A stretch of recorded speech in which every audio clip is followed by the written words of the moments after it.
Welcome to In the Room, where we explore the elusive world of casting for film, TV, and commercials. Join us as we interview directors, writers, producers, and actors, taking a deep dive into their experiences with casting and how the ultimate decisions are made in bringing a story to the screen. Get an inside look at casting and find out what really goes on in the room.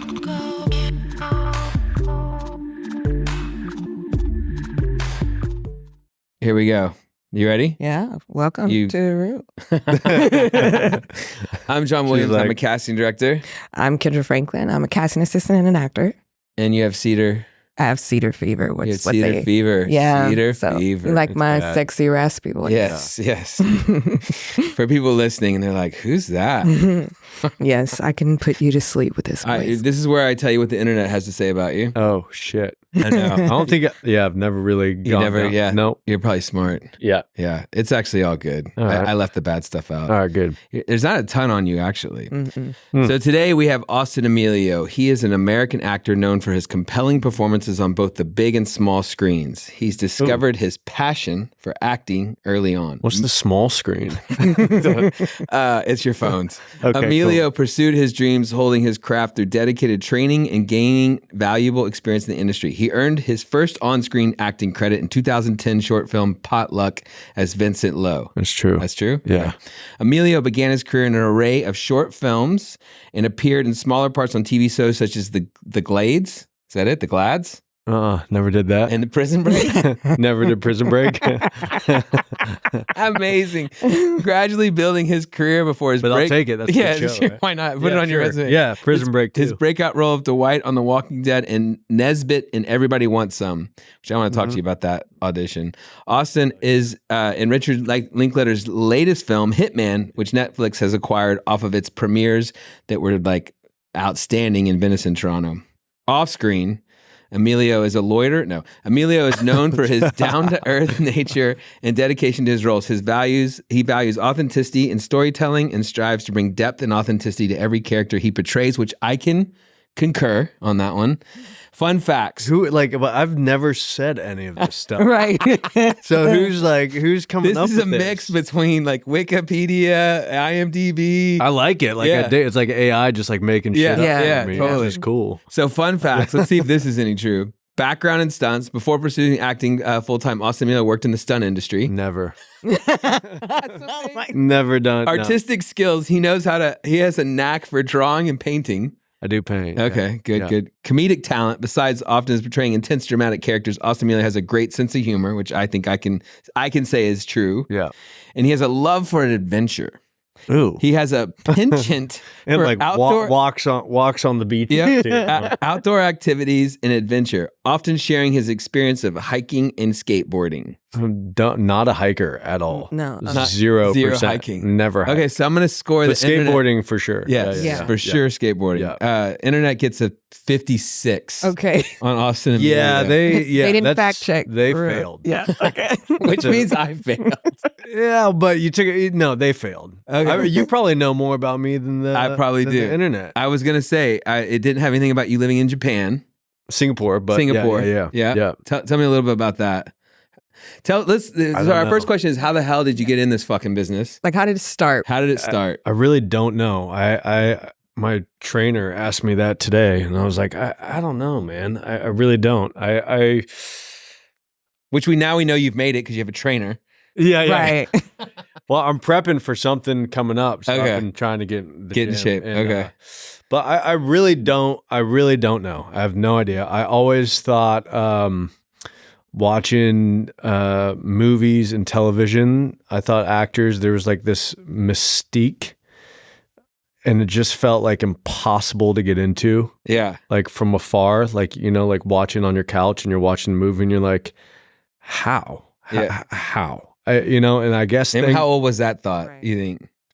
I remember like watching like Ace Ventura or something. Okay, which doesn't really Yeah. hold. I don't know if you've seen it. You went back I love to it. I love it. I'm like, I loved it. My lady doesn't like it, but My kids were like, offended. oh, were they? Yeah. Oh no. Okay. Like the new Gen Z sensitive Right. I crowd could see that. was like, this is homophobic. yeah. I mean, there's movies like you just can't make anymore. Yeah. Right.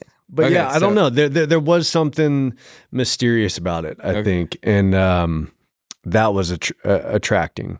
So wait, is this true though? Did you live in I was watching an interview of you, and you're in California, Yeah. and you in third grade were in a play.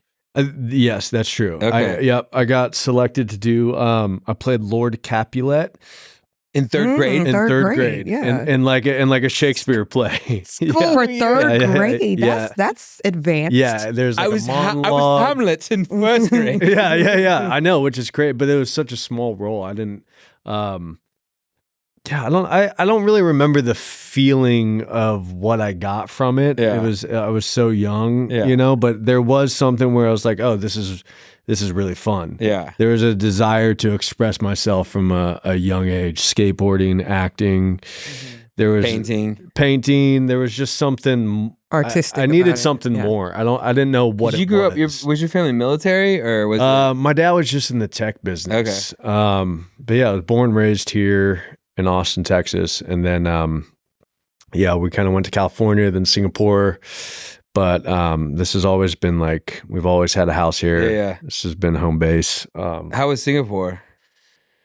Singapore was crazy. Yeah. Yeah. It was Did it make crazy. a big influence on you? Or? For sure. Yeah? How so? Just it was super diverse. Okay. So it was, when we went to, if we had like a high school where everyone got together in like the gymnasium and like every flag from the world would come down. Yeah. Like that's how many people were there. Yeah.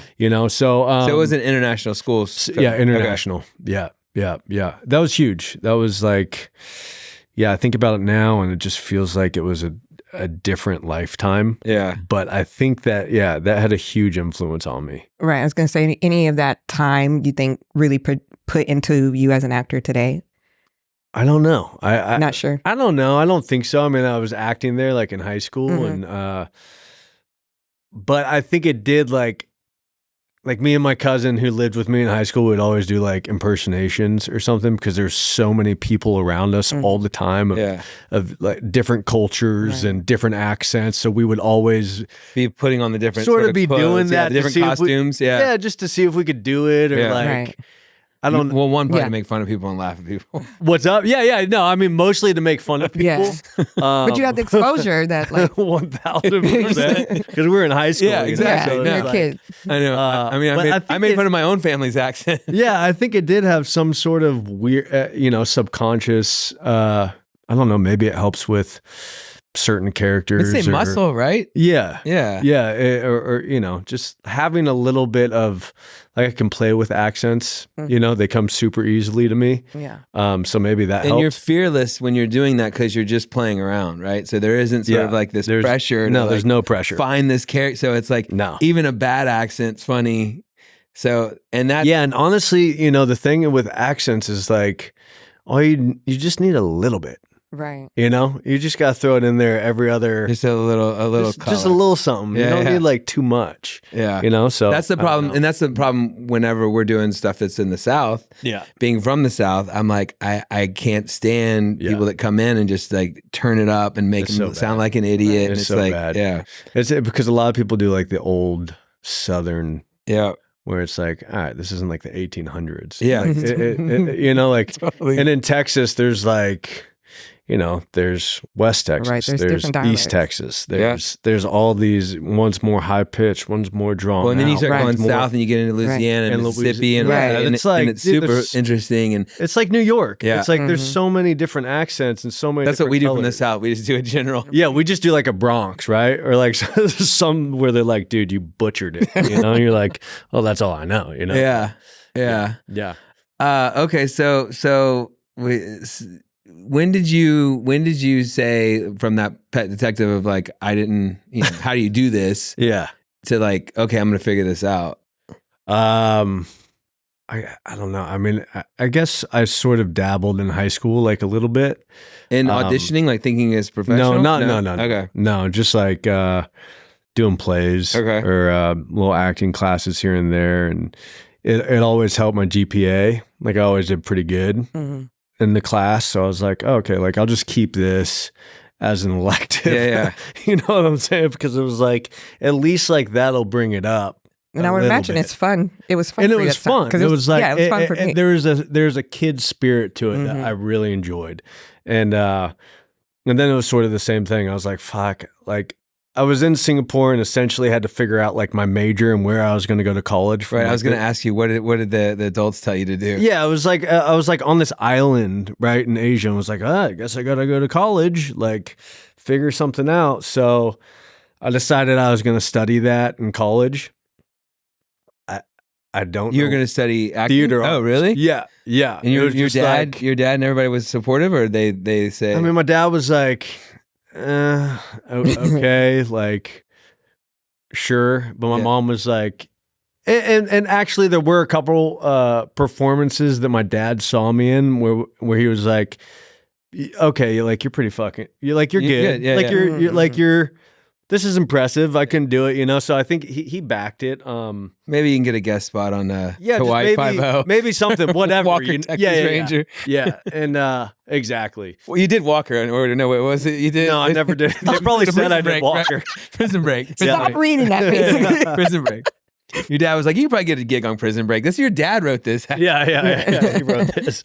And then I just sort of,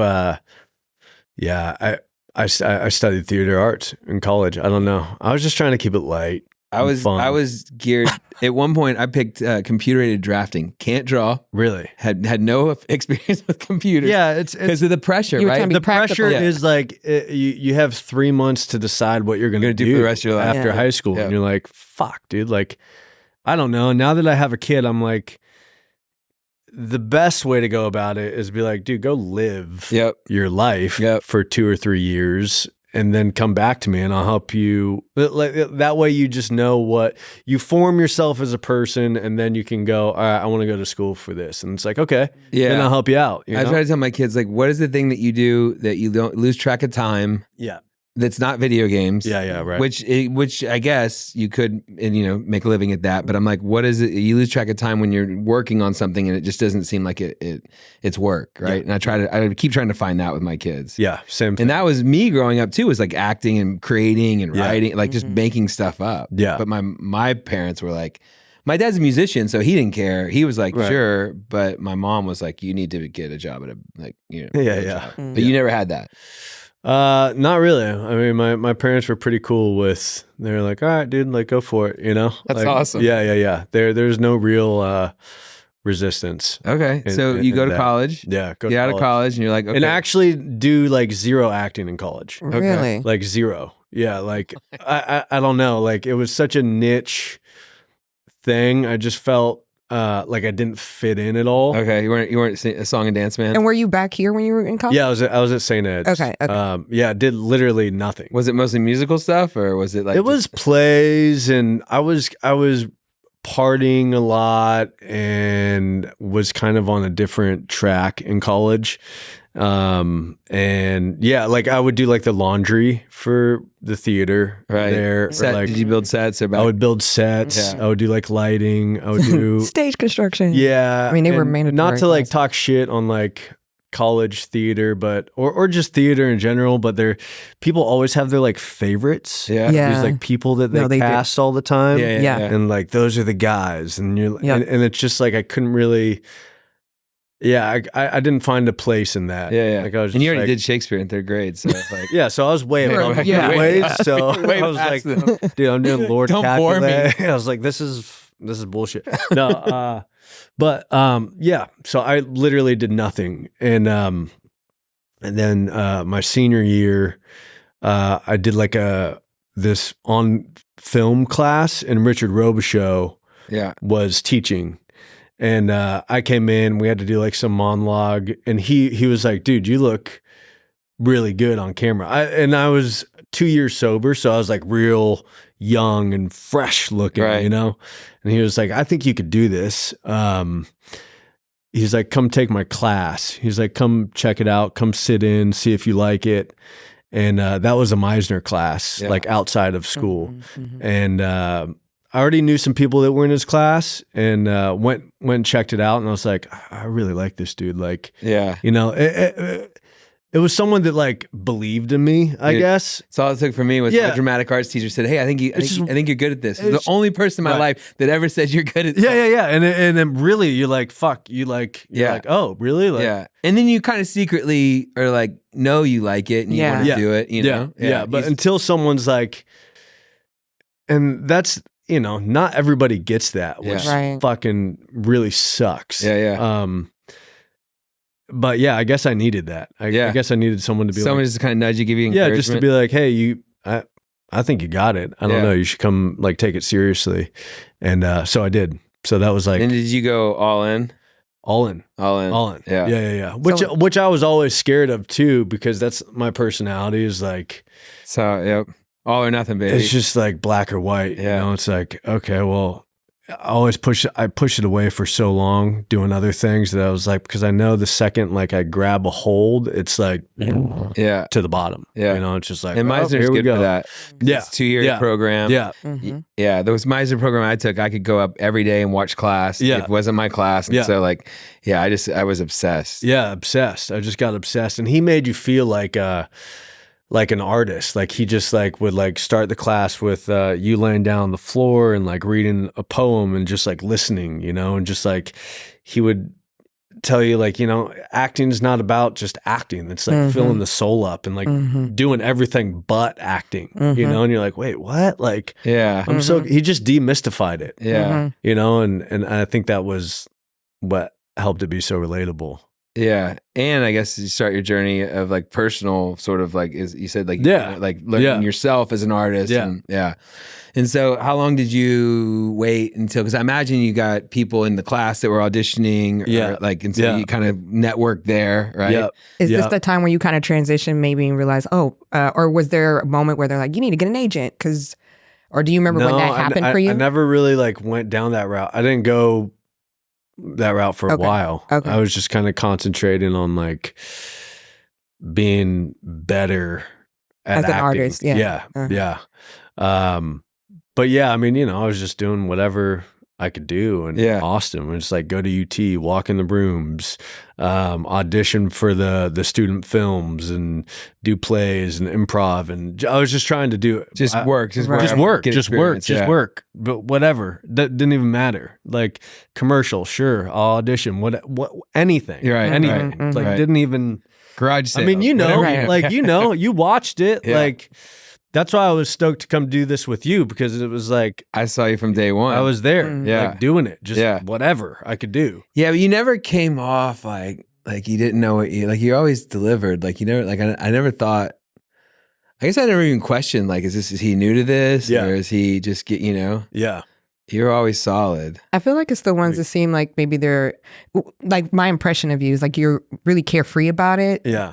More of the sense of like, I'm going to do it, see what happens and get the experience versus, you know, a lot of actors be so hungry, like, I got to get this job. And you've said before, like you can feel the desperation. Oh, for sure. When actors come in like that. So I'm imagining just from what I've heard about you before meeting you today and then what you're saying. But we've worked together on stuff and you work hard on stuff. So it's not that you don't do the work. Yeah, you know? I work. I mean, I think that's the whole point is like, to work it as hard as you can. That way, when you go in, it just have as much preparation as possible, so I can go in and not give a fuck.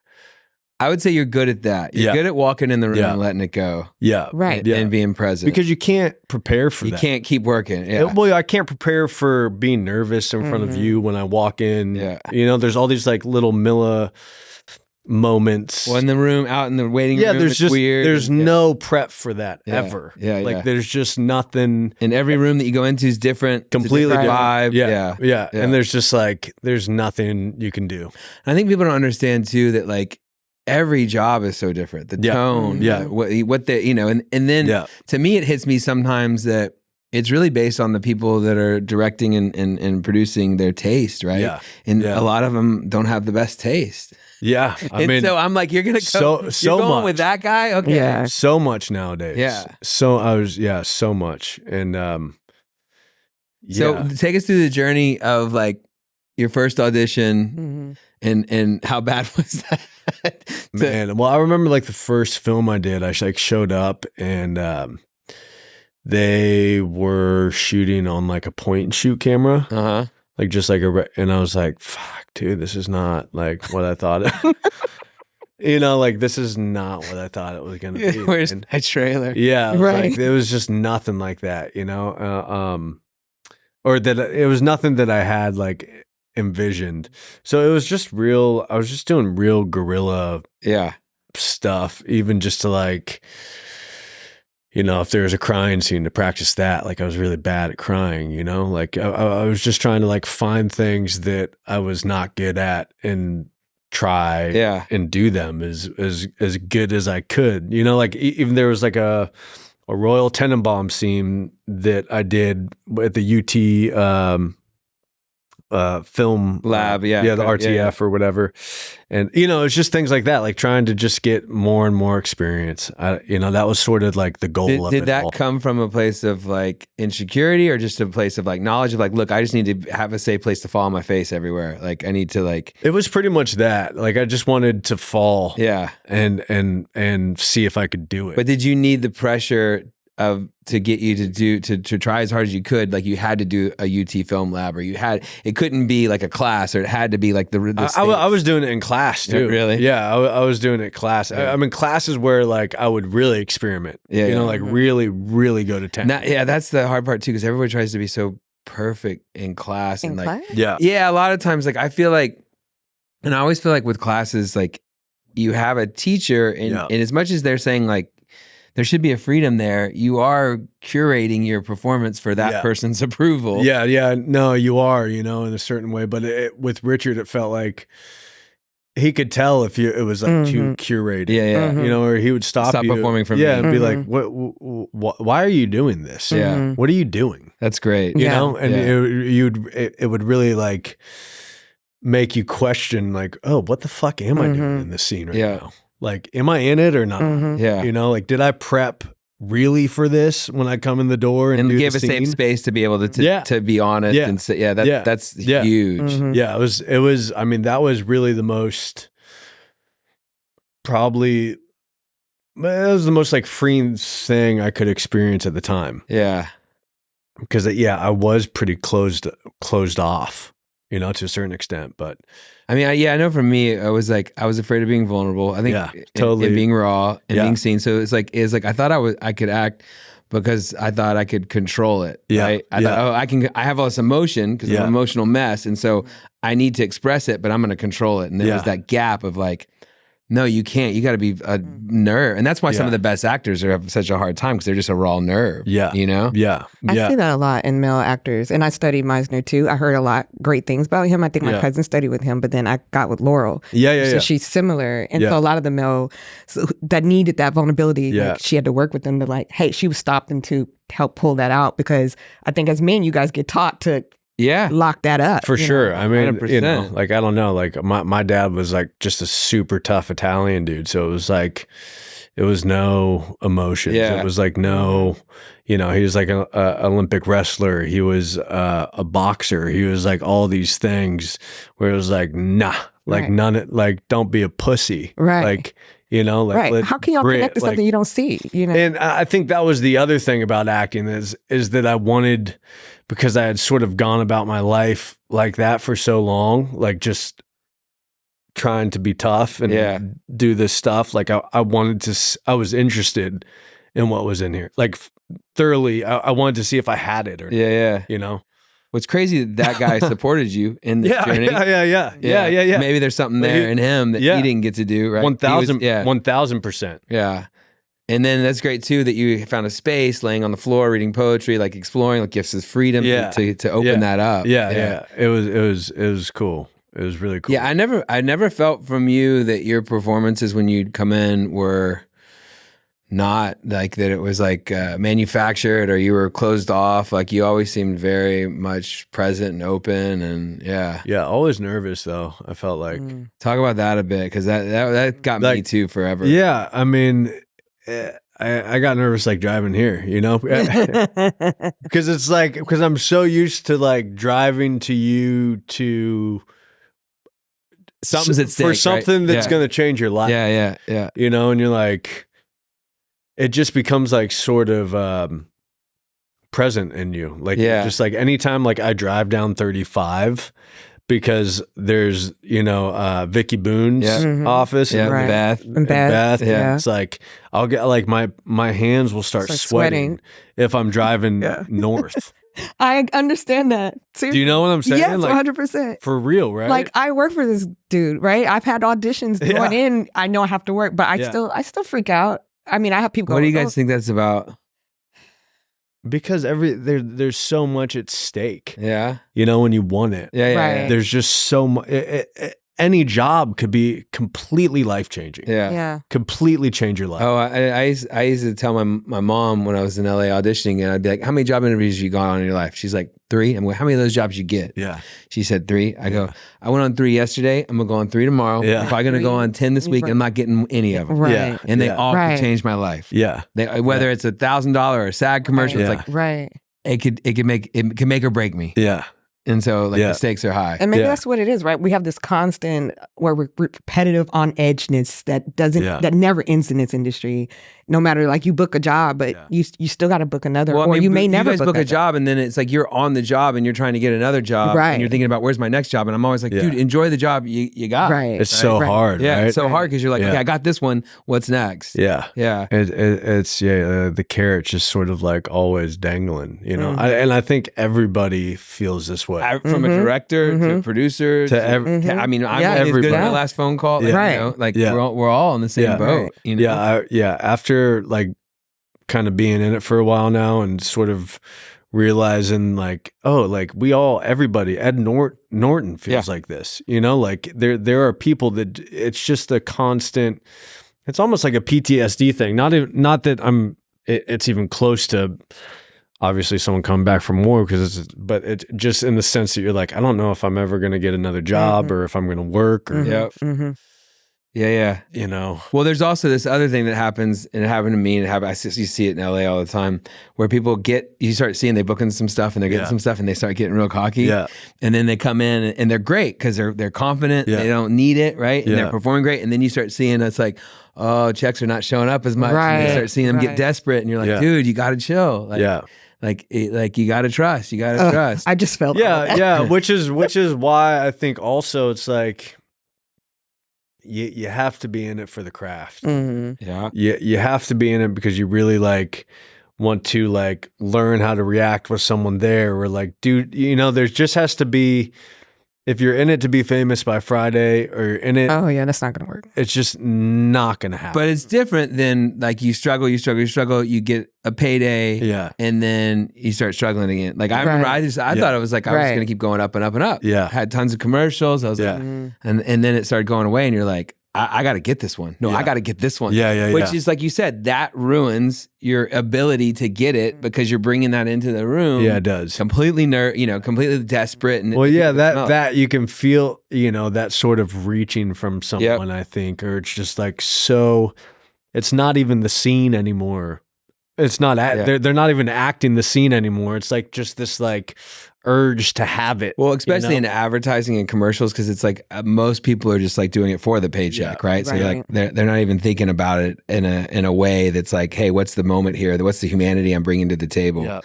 But yeah, I mean, I had a great teacher in LA that was like, we don't talk about business. This has nothing to do with the business. That's a whole side of it. I get it, but that's not what this is. And I think that's super important is to know that like, oh, it's playtime.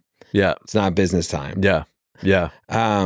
Which is like, which is, I think we all experience is really, really hard. The business side. Right. It's really hard. Yeah. It's really hard. Yeah. There's like two separate careers, I feel like, as an actor. It's like the acting, and then there's like the schmoozing or doing the Hollywood thing. Yeah. Because I know some people that are like phenomenal at it. Yeah. You know, and it's like people work from that stuff. Yeah. Like they go out, they do the meetings, they do the thing, they do the late nights, they do the red carpets. And it's like, you know, that I'm sure they get jobs from that. There's people that are really good at the business side and not great actors that have huge careers. And they're just really good. They're really good at the business side. There's phenomenal actors that have horrible careers and it's like the business side. And they can't do it. Yeah. It's kind of fucked up. You know, it's like, because you would think it'd be about the artists and stuff. Yeah, like I mean, actor, everybody wants to be about that. You know, it's like, that's all I want it to be about is that. But then you're like, oh, I guess there is this like other thing that you have to do, which to be honest, I don't do at all. This may be like the biggest. Yeah. You don't do jack shit usually. I don't do anything. I mean, what you do is you keep working. And you keep working. You keep working. You keep trying to find work. You keep trying to make work. Yeah. And so, would you say that the Linklater, the first Linklater film you did, was that was the changing moment for you? For sure. Yeah. So I saw that audition tape. Yeah. Talk a little bit about what you did and where that idea came from. And that was like the worst. Why? No, I mean, just auditioning for him because, like, you know, everybody has like shit on the line when they're auditioning. Yeah. Like, I had a kid on the way. I was like 25 at the time. I was like trying to just like find my way. And I had back then when Austin was like small, you know, everybody knew about like a film coming into town or someone doing something. And that was just like the only thing you heard through the grapevine was like, I mean, it's Richard Malick, Rodriguez, David Gordon Green was here at the time. And then outside of that, it was like nothing. Yeah. Well, there was all the people like the arts and labor crew, like, you know, Brian and Ian and all those guys, Kat and all of us were coming up at the same time. And dude, to be honest, it was like one of my favorite times in my life. Yeah. It was just like, it was Me like, too. Yeah. Me it was too. like, there was so much creativity. It was also like the last little, where Austin just felt like Austin.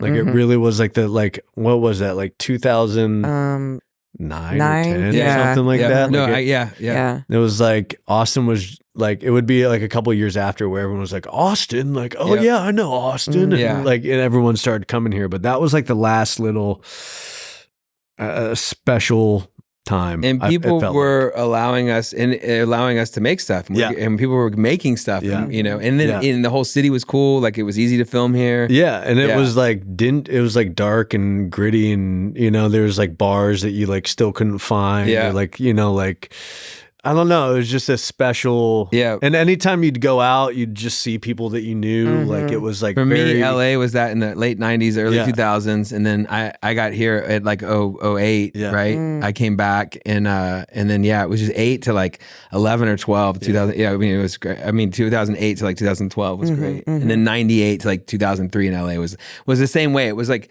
it was right before reality TV. Yeah. And everybody was like, it was a bunch of people like, I don't know how you get into this, but I went to theater art school. I did this. And so I'm here, you know what I mean? And people knew their craft and they yeah, because I mean, that's the thing I really miss right now. Sorry to go off. No, but it's like people, like at some point you had to be good. Yeah.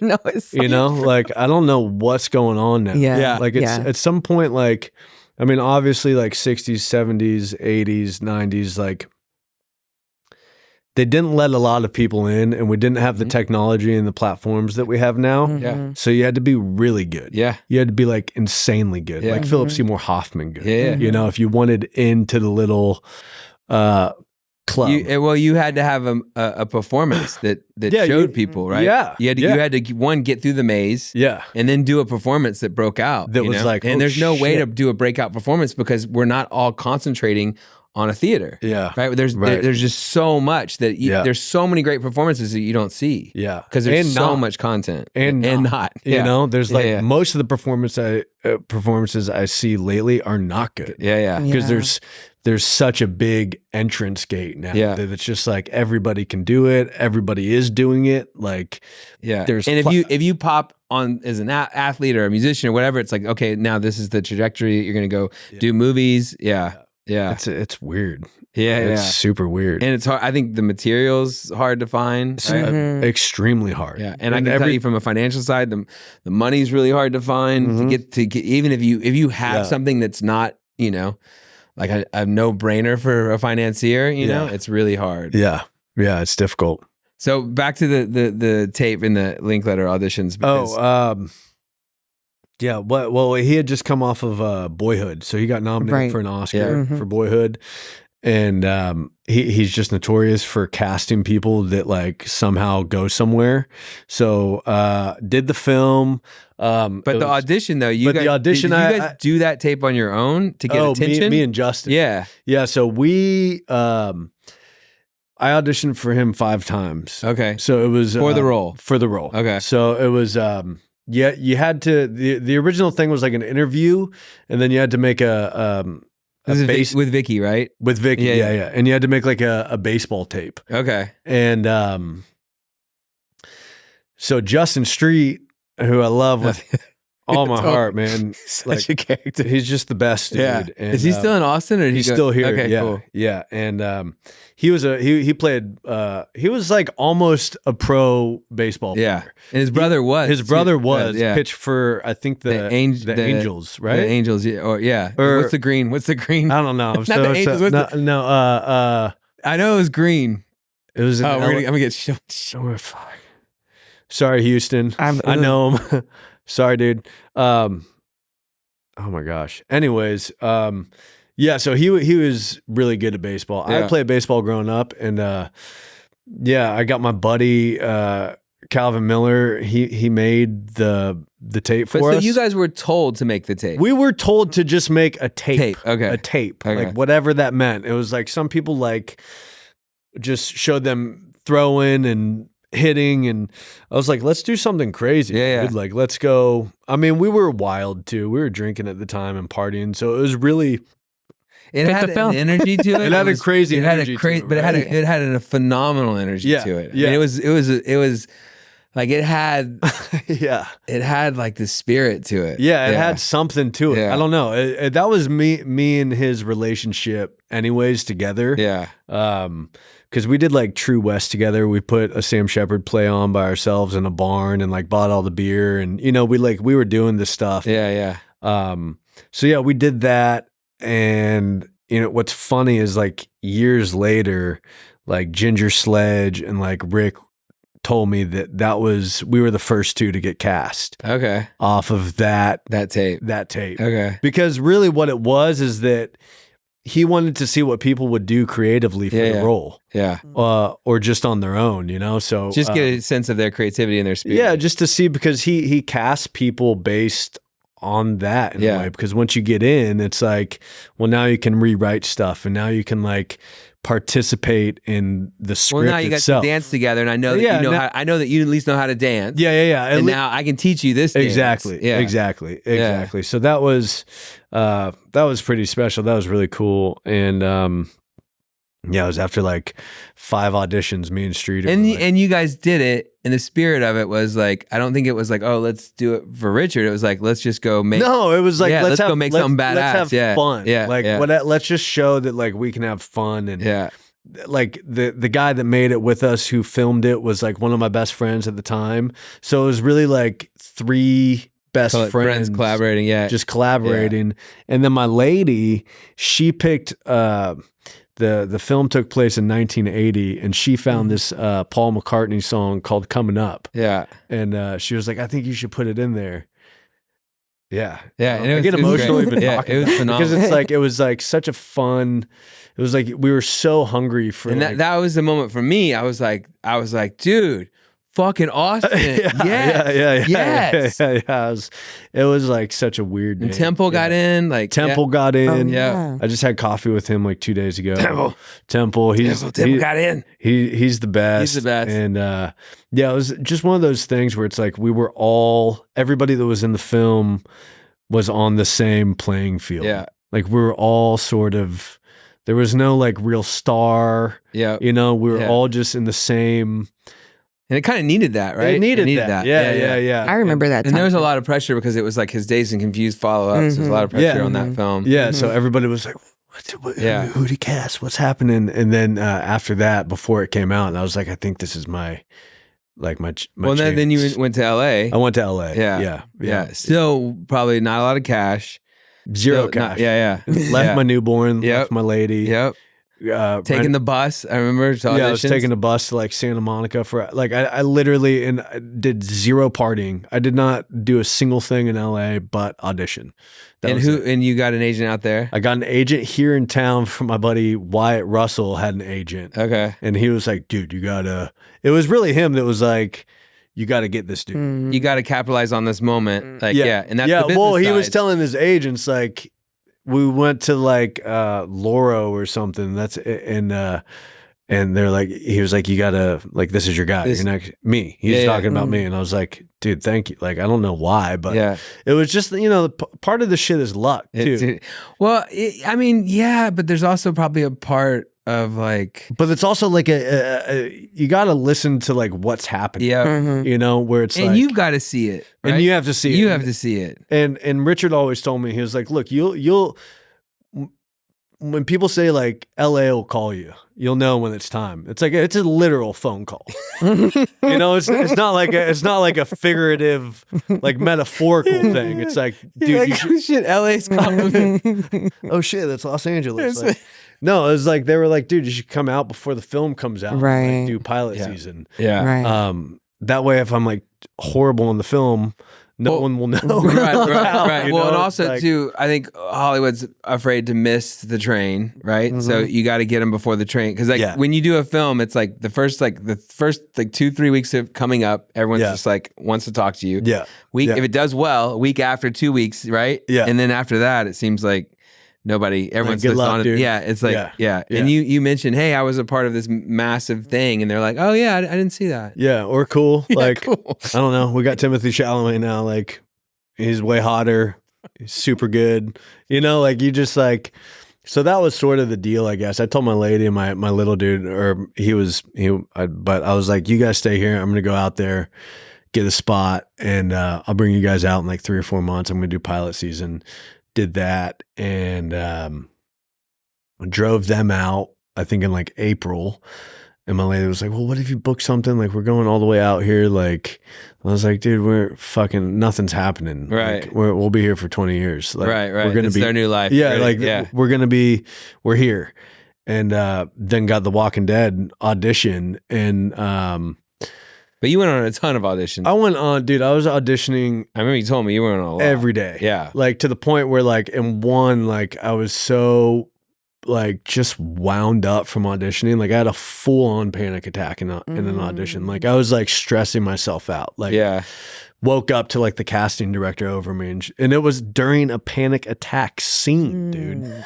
Well, that maybe makes which is crazy, but like that was the manifestation of it all. Yeah. It was like, it sucked. Yeah. Mm-hmm. But it was fun too, because it was also like who can draw their gun the quickest, which I didn't experience. It's what do you mean by that? Like you get a script and you got half a day. Yeah, you get 7 pages. Yeah. Or you get not only that, you get 8 7 pages.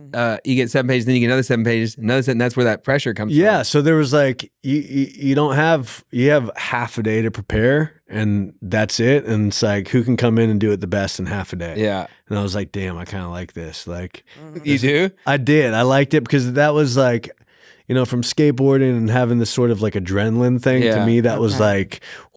And like, that, and like, that sort of not having that time, it makes you hyper focus. Yeah, it makes you, and then you're not overthinking it. All you can do is bring yourself. Yeah, and you're scrambling, and you're like fucking just scrambling, smoking bogues, fucking drinking coffee, just like, do I have it? But there's also a romantic side to that, as well. Yeah. I remember it, like totally. There is like in your car with all these scripts everywhere, and you're like losing your mind. But it's also like getting your clothes out of the back, changing from this one to that one. Totally driving your buddy's shitty car to the, like it was. Now that I look back, I'm like, oh, it was like. It's what I wanted. Yeah. It's what I wanted to do. It just audition for whatever, Did sometimes you feel that your auditioning sort of like technique, or that you thought you had to like do something different, or were you able to keep like how you were here, or did you? I just did. Did you feel like, oh, this is now something? Like a lot of people go to LA and they're like they think, oh, now I'm in. This is real. This is real. Yeah. I mean, there was that for sure, but there was also like, I felt like I was pretty good at like going through a script and finding the beats and finding where everything would work for me. Yeah. And I took it like really seriously. I wasn't doing anything else but that. Like literally nothing. Like I would call my lady, I would cry about like not being with my family, and I was just out there fucking doing it. Yeah. Like, that was it. Like I didn't do any LA shit. I wasn't. You didn't have any work, you too, right? You had money saved up, or? I mean, I had, from like, I don't commercials know, like and commercials all, and shit. Yeah. That was it. You know, but calling home. Did the check show up? yeah.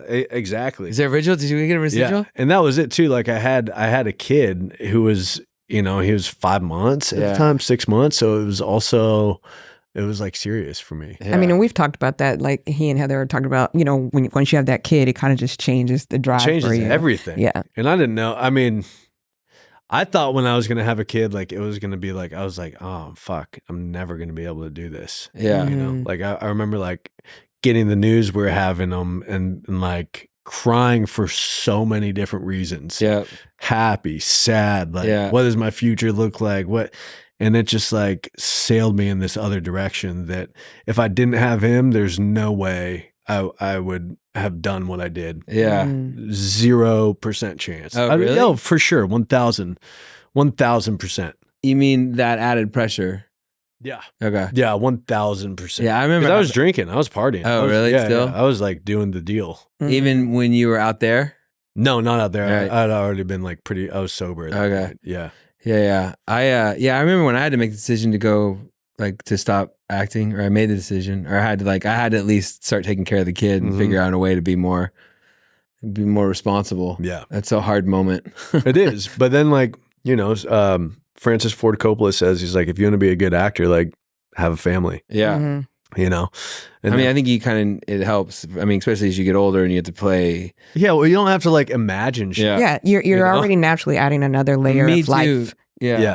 That helps you create. Yeah. For me, I used to be just such a like dark, cynical bastard. Yeah. And then I had a kid and I was like, oh, I got something I care about. I can't make fun of everything. Yeah. Like, Totally. I can't. And I stopped watching like violent stuff. Yeah. I didn't want to see people get killed. I didn't want to see like horribleness. I still to this day, I'm like, man, I just don't want to watch any of that stuff. I don't want to bring that into my world. Yeah. You start thinking, your scope gets so much bigger. Yeah. So you 3 months out there? 3 months? I did 4 months out there, and then I booked the show. It's kind of a golden story. Yeah. I know it's kind of crazy to think about, but also not, because I was really like, it's a numbers game. Like I was going for it. Like, and well, you got lucky too. They opened that many doors got open for you. Right. Yeah. So the agent must have been pretty badass. Agent was killing it. Yeah. And the weird thing with the Walking Dead audition was like, I was like, dude, I could feel it. I was like, I could just feel it. Yeah. I really could. But how many times have you walked out of audition? So many times. So many I've been times. like, oh, I fucking got that one. I know, but this one felt like it was different. This one was like, and then you look back, it was like movie. It was like the casting director came out. It was like me and this other dude. That dude went, and she came out, and she was like, oh, we'll find him tomorrow or the next day. And I was still there, and I heard her say that. And I was like, oh, dude, fuck that. Like, I'm getting it. And then I went in, and after she took me out and like introduced me to people, and I was like, that must have right. been a good sign. Oh, yeah. That must have gone like, really well. Yeah.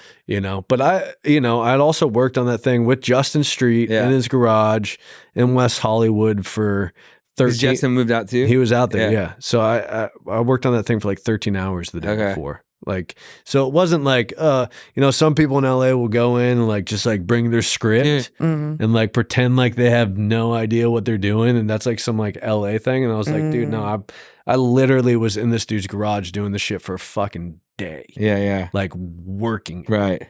So it wasn't like.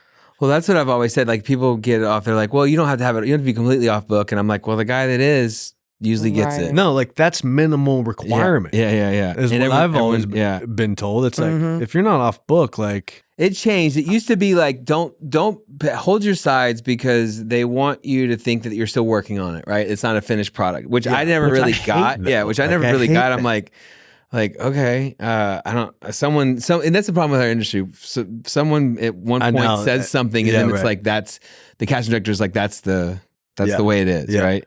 But well, what I there's find like is the nonchalantness to it, where it's like, well, look how good I am without trying at all. Yeah, which doesn't make any. You're like, fuck you, dude. Like that is the worst way to go about it. Like I hate this that. This is me not giving a shit about anything. Yeah, about all this work that you guys put into like, it. Watch this, like first try, and you're like, dude, fuck. Get out of here. I mean, maybe there's something to it if you did do all the work, right? And you're trying to like play the room. Yeah, or but something then like that's that. even and like still hold crazier. Yeah, because now you're like acting that you're not acting. Yeah, to act. It's like so weird. Being John Malkovich. Yeah, it's like what's going on here? Way too meta. Right, That's too much acting. Right. Well, I've found too the person that comes in that did the work usually gets it. Not always. Usually. Or it's like. I don't know. I said it before. Or their foreign finance is worth a lot. Or something. Yeah, exactly. But I feel like the more I prep, the easier it is to. I mean, it's better for the actor, right? I think I think so. You already have all these nerves, you know. I mean, and that audition was a life-changing audition. Yeah. You know, and so the nerves had to be there, and then her to walk out and be like, "We'll find him tomorrow." Yeah. It was all that, and I was like, "Oh shit!" Like, okay, well, yeah. But you left, and you thought, "Okay, this is." I was like, I think I booked it. Yeah. I'm pretty sure. What made you think that?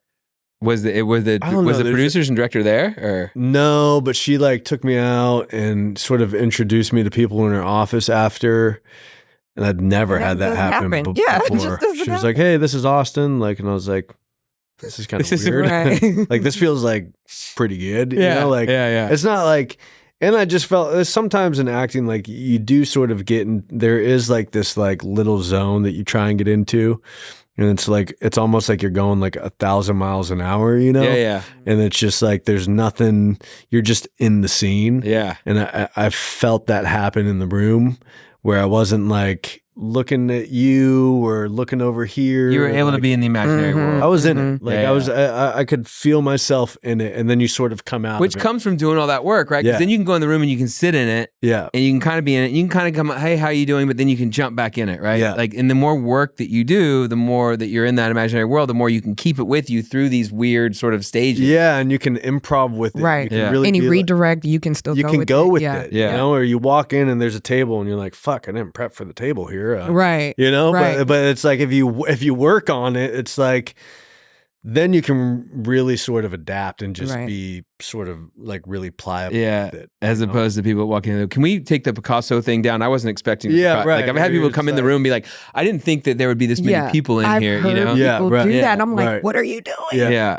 And especially like I learned it with the show too. Like you can only prep so much, like, but then you get there and everything's always different. Yeah. It's always different. Yeah. So there's no point in really like being like, well, I'm going to walk in the door and then I'm going to do this. You know? And it's like, well, you may get there. You also and want that instinct that you want to get in that place where everything's different and alive. Yeah. And, you know? Yeah. I mean, that's what a lot of people that I've talked to are like, I want something to be organic and something to come that I didn't expect, because then that's like that pops, you know? Yeah. And so did you have to jump through a bunch of hoops from that point? As in, and like go with producers, go to directors, go to studios. That was really? It. Yeah, that was it. That was it. That was and it. You just the booked one off of that. Just one. Oh, you lucky. There's no callback. What? Nothing. That was it. So you knew. Yeah. Like you knew when she was introduced. You were like, was it because it wasn't written out? It wasn't gonna. Did you know it was gonna be like, what was it? No, I had no idea. I mean, it was like a fake character. Okay. The monologue was the same, but the character's name was Kirk, and then I got a call on like a Friday or something, and they're like, "Oh, you booked it." And then it was like, and then I was down in Atlanta the week after. Had no idea it was a comic book character. Had no idea I was going to be on it for 7.5 years. Had no idea, nothing. Yeah, nothing. I thought really. But was the character written for a series regular? Or was it written? Yeah, it was, really. Yeah, you only had to do one. Yeah, that's crazy, man. But also, to be fair, it's like that show sort of. They could sort of cast people like that, right? You know, they kind of had their own. They were their own like rules. They don't cast like huge people. during that show. You know, like they give, for some reason, like to give people, because they're like, hey, if they suck, we'll just kill them. Yeah, right. It's true. It's like if you're an asshole or you suck, like you're just done. He's done. We'll just kill you. So easy. Oh, zombie done. It was the nicest set. Everybody was so friendly. Yeah. No, it's so easy for that to happen. So that was we only got a little bit more time, so I wanted to talk about Hitman and just let you promote that as well, and how was that experience? I got to work with Linklater again for, I don't know why. It's so funny because, you know, I tell my lady this, but it's like every 7 years, like Rick like comes and like swoops me up. Yeah. You know, and like kind of like, I don't know. Now I'm in this film for some reason. I don't know why. You know, like I have no idea. Like, well, you're good. I was going to say, you obviously. Yeah, but it's like it's funny. Like they wrote the part for me. Yeah, and it was like a really, you know. Did he check with you first? Today, right? Well, he called me up and we Glenn and them had told me like, oh, like we wrote this with you in mind, and I was like, oh, awesome, you know. And then I talked to Rick on the phone for like, this was like so goofy of me, for like an hour. And I like told him like, you know, like my thoughts on it, like what I wanted to do. And like, you know, he's like, we got done with the call and I was like, so do I like, you know, I was like, so I was just like, do I have the role? He's like, yeah, dude. I mean, he's like, that's why we're on the phone right now. He's I mean, this is kind of a great problem to have. He's like, what are you talking? Like, what the fuck are you talking about? And I was like, well, I don't know. I just wanted to like make sure, you know, it's like they wrote it, but I get that though. Like, you know, like they're like directors are so vague about shit and they don't necessarily want to make choices. So I'll be like, hang on. You want me to book this person, right? And they're like, yeah, of course. Yeah, that's sort of how it felt. I was like, is this for real? Like, I need confirmation that this is for real. So, yeah, we filmed in New Orleans, and it's like a thriller. I don't know. There's so many. It's a Linklater film. Yeah. You know, and it's getting. I mean, everyone seemed to love it at the festivals. Yeah. I've been reading super excited about it. Yeah, it seems like it's going to be pretty. It's fun. It's coming out. Fun. It's coming out. I think they're doing like a South by thing. Okay. Like premiere for it at South by. So nice. It's and then do you know, as far as distribution, is it just gonna be on Netflix or is it gonna be a theater? It's gonna be limited theater release. Think probably. There's gonna be a limited theater release and then Netflix and the whole deal. I'd love to go see it at the Alamo. Yeah. That would be awesome. Yeah. I still haven't seen it because we had like the whole SAG strike, so I haven't seen the final. Yeah, because you couldn't go to the festivals or anything. Couldn't do anything. That sucks. Yeah, I was so bummed. Yeah. It was kind of it was not. Because you could have gone to Venice. Could have gone to Toronto. Venice is awesome. Toronto, London. Venice is so good. I know. It's such a fun festival. I was so bummed. I was like, dude, I'll fly out there. Yeah. Like, I'll figure it out. And they're like, you can't. Like, So missed out on all that, but it's all good. We'll have to get you in something else that we go to Venice. That's partly when I read scripts, I'm like, this is a really good shot at going to Europe festivals. Yeah. I know. So it all sounded like so cool. I was like, oh man. I missed out on Joe. I didn't go on Joe, and then I went on Manglehorn with it to Venice, and me and Carmen went, and it was awesome. Really? Yeah. I was like, it just. Yeah, it looks like one of the coolest festivals to be at. And it's just kind of a classy festival. Yeah. It was like, it's like Sundance is great, but it's just so marketing and advertising. And this felt like it was still like Europe seems to have a lot of love for cinema. Right. Still. More about the art, more about the films, right? Yeah. I know I missed out on the gondola rides and all that shit. I was bummed. Well, dude, we did it. Yeah. That was an hour. That was easy. I know. That was an hour? Yeah, it went by quick, didn't it? That was quick. Yeah. Did we get everything? Was that? I mean, there's nothing to get. Right. There's nothing to get. Just chat. Yeah. There's no objective. Yeah, there's no objective. Okay, cool. Yeah. No, thanks for coming. Yeah, thank you for having me. That was awesome. Of your time. Yeah, of course. Yeah, dude, there's nothing we don't do. There's no. I wanted to do this because, like, I don't know. I know you. Yeah. You know, and it seemed like it would be really fun to Was just it? Like, yeah, it was super fun. Okay. Like, I like. I like having conversations where it's like, oh, you're talking to someone. Right. You know, sometimes you do these interviews and it's just like, I have questions. I just didn't ask any of them. Our show today was recorded in studio by the good folks at Record ATX. Check them out at recordatx.com. Our theme music is produced by Jonathan Price. You can check out some of the sounds he makes with his project, The Mid-Cities, on Spotify. Follow, subscribe, and smash that like button if you see one. Thanks so much for listening, and we'll see you guys next time.